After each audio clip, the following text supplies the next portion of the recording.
Is this title card long? Yeah. However, I don't know how to shorten it, so these are characters that I gained something from despite not living their day-to-day life. And when I say that, I don't mean fantastical stuff or like them having magical powers or werewolf children. I mean just who they are as a person and who the demographic that would relate to that person most would be. And in this case, the show is Wolf Children. Basically, Wolf Children is the story of a single mom trying to raise her two werewolf kids and the difficulty that she has to deal with having to take care of them. And the difficulty basically being the fact that she's a single mom. She does not know how to take care of werewolves because she's not one herself. And she does not know who to go to because the majority of the people who she surrounds herself with are not werewolves and probably don't even believe that werewolves exist. And throughout this, she is navigating her day-to-day life, ways to emotionally and physically take care of her children by doing research about wolves, moving outside of her comfortable city student life to the countryside, and just continuously doing whatever she needs to do to make ends meet for her children. I never plan on ever being a single mom, and I think the idea of parenthood is so far away from the reality that I'm thinking of now to really relate to her in that sense. However, I think I do relate to her in the sense where, spoiler warning, when her youngest child started to leave her, and I'm trying to say this without crying because this was probably the most emotional moment of the whole series, she replies with how she hasn't taught him enough or done enough to take care of him properly. And I read the manga and it brought back the flashback of his mom saying, "Oh my god," and the fact that like she gave him resources and said, "You know what, if I have to choose between humans or wolves, I would always side with a wolf." And that support was enough for him to feel like she was a good parent and to feel like he was able to go out in the world and live an adult life, which realistically, is that true? I can't really say, but I think it really does teach you as a person that you're doing a much better job than you think you're doing. And that's the outcome I got from here, because even if the son only sees it through one thing, I could see it through the amount of effort she does to take care of her kids, the little resources that she has, and her multiple attempts to try to do whatever she needs to do to take care of her kids, the sacrifices that she made, the struggles that she had to deal with, the research that she's done. It's enough, and to me it's more than enough. And even the fact that she gives them emotional and physical support and does whatever she can to make sure that they're happy, that is enough for any kid to feel joy.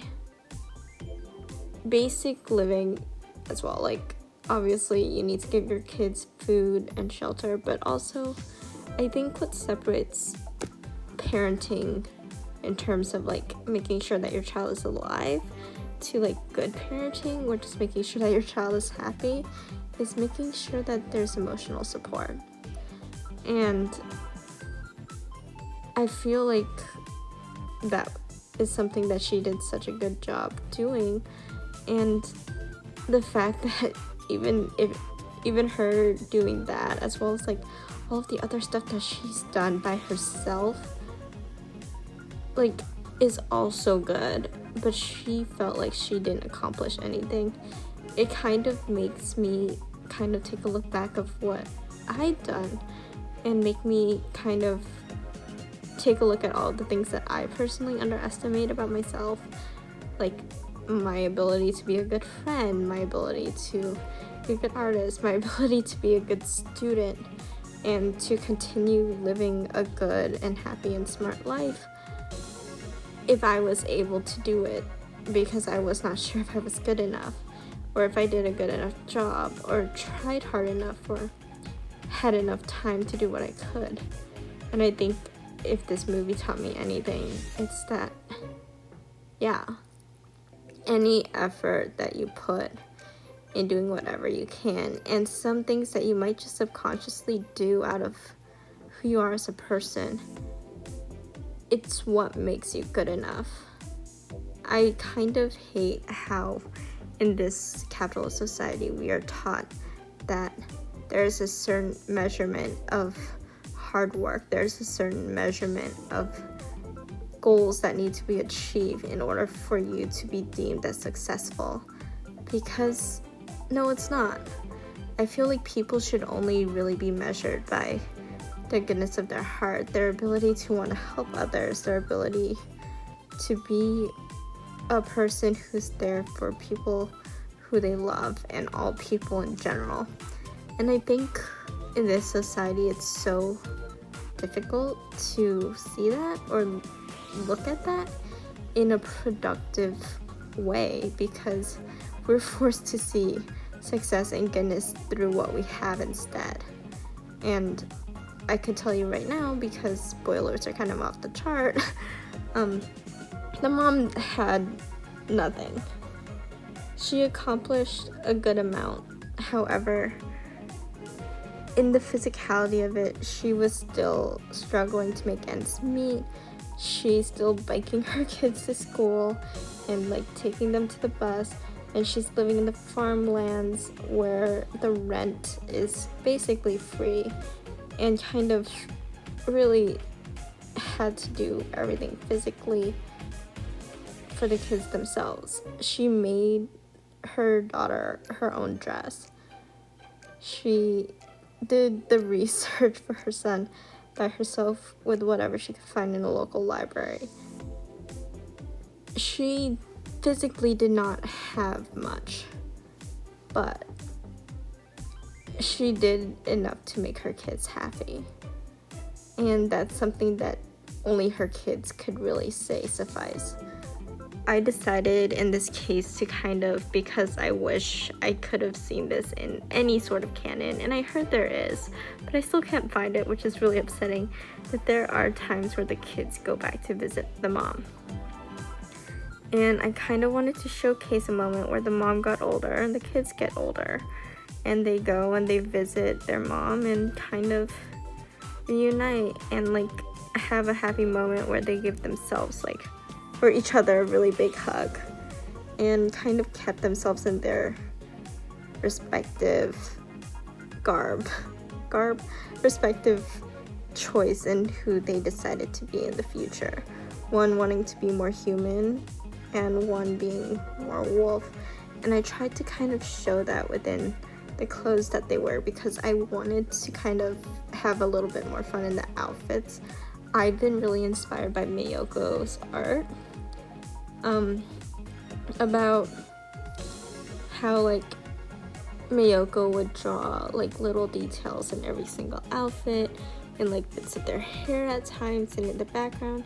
And obviously I'm not sure if I could get as far as doing like a detailed, like pretty bubbly background, but I do want to try that within the clothes that they wear.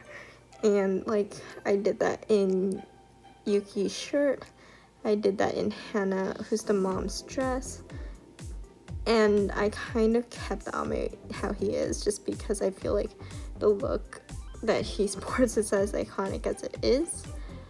And I also just decided to drop the colors again, like I did before, but I darkened it a little bit this time just because I think the light colors and the light skin in anime is kind of unrealistic.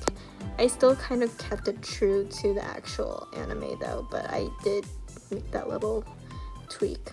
But I will say that this is a very, very life-changing movie for me. It was introduced to me by an ex-roommate of mine who, when I was packing away was about to leave and I was talking to him about anime, he showed me the scene, well, not the scene, but the movie, and I decided to give it a shot. And when I watched it, I kind of stood there and didn't cry, didn't have any reaction outside of like numb emotion, to crying that entire night for like 3 hours straight. I pulled an all-nighter crying, and then when I fell asleep, I woke up, watched that same scene with Ame again, and cried even more. It's amazing how impactful this movie was to me, and I'm not shocked by it, but it was really interesting just because I don't remember the last time a movie has made me felt that way at all. And I don't think there would ever be a time where I would rewatch it and not feel the same way. I was so hyperfixated on it that I had an idea for a separate story that I'm gonna go upon probably the next time I do one of these little projects, and expand on like that story in itself. But I think the idea of family and the idea of what good and bad parenting is, or like what kids need to be happy, and single motherhood, it's all there, and it's all extremely good. And obviously, I'm assuming that you're a person who doesn't mind spoilers, or a person who watched it. And if you're a person who watched it, I really do urge you to watch it again. And if you're a person who hasn't watched it and just decided not to care about spoilers, I do recommend watching it, because it does give you that emotional impact and a lot of good things to like think about and talk about. Definitely, probably my favorite movie. Definitely 100% my favorite movie, and the best watch that I've had in a very long time. The art is gorgeous.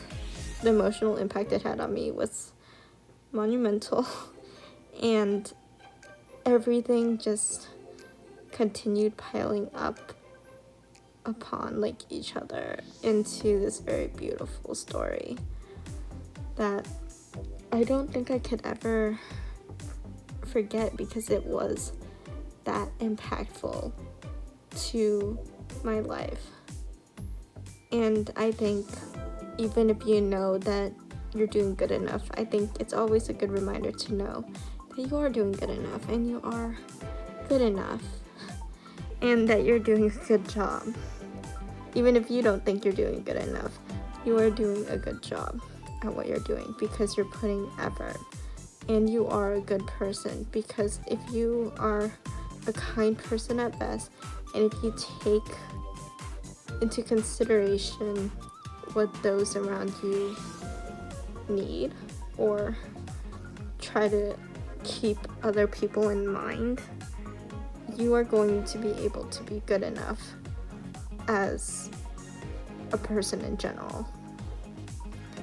And honestly, it's something that I definitely need to hear during quarantine. It's definitely something I know a lot of people definitely need to hear, because I don't think people hear the notion that they're good enough, honestly. And as much as I know that this isn't the basis or the main premise of the movie, and probably not something that anyone who would watch it with the literal sense would pick up on it, it's something that I ended up picking up on because I loved this movie so much and found so much bond and relation with the movie that my brain just automatically needed to find a moral that I could take in, because it was just that impactful. And maybe for you, it might not be this moral, it might be something else. If you are a single mother, I think it's the relating to the mom and how the mom went through obstacles, and you probably not thinking that you're a good mom, because maybe there are times where you had to discipline your kid, or maybe there are times where you couldn't provide your kid what you wish you could provide them. But as long as you're keeping what your child wants in mind and take care of their emotional needs, I promise you that your child will appreciate every single thing that you do and love you for that. And I also kind of question the idea of like letting go of someone and when someone is ready to branch out and be themselves. And if anyone will ever be ready for that as a parent, because I don't think I'm ready for like seeing the idea of people who are younger than me and related to me grow up. So the concept of that in a parental perspective is something that I can't even imagine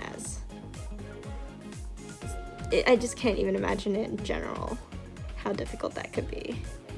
And the idea that she had to let it go when Ami was in such an early part of his life too, it's so wild. And the fact that she is open to letting him live his independent life, it's such a good storyline, and it's such a great thing to be like, it's hard to let go. And I don't think she's doing it in a bird's nest syndrome way. I think it's very realistic to not want your 10-year-old kid to live an adult life in the woods. But I also think that it is a thing where you just need to know that you've done a good job. And your kids know when they're ready. And your kids will know where to find you when they need you.